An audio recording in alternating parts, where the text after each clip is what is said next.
udubkiyo dhigiyo calalka iyo raarkaba aqalkan ka helayo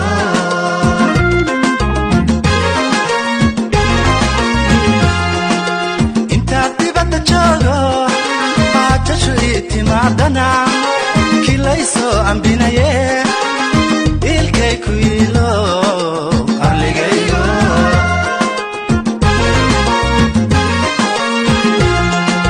filan waayay la tahay inay xurnimo ku joogaan ciidda dalkooda hooyo kadib sanado ay sifa aan sharci ahayn ugu soo qaateen xabsiyada Liibiya.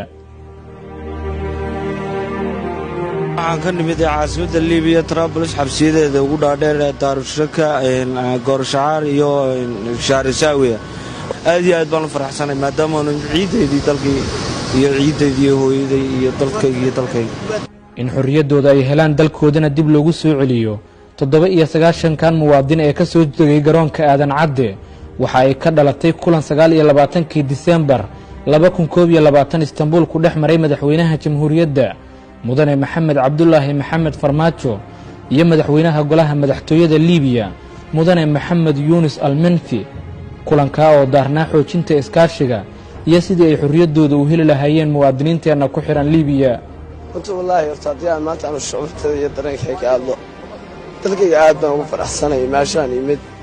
Soomaaliya waxaan u sheegayaa in ay mar walba qaniyahay tahay way maanta anigu Soomaaliya ka tagay dalkayga waxaan haystay dal ciyaar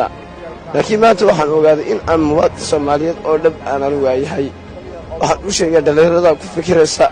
in ama ay taariibaan ama ay dalkooda ka tagaan waxa la dalkina waxa yidhaahdaa taamijto Soomaaliya aan walaata ayaan leeyay madaxweynaha Maxamed Cabdullaahi Farmaajo aad baan u mahadcelinayaa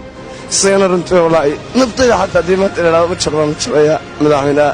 وعلى الصومالي ذا أمر دليل ذا خير كي كفكر سائل أي تاريخات يدركوا ذا كتجان والله ما تدركوا ذا ولا أنت أمره ده ما بتشرب أنا كي قلنا شاء الله الصومالي أنا ولا تبغى يا الصومالي أنا ولا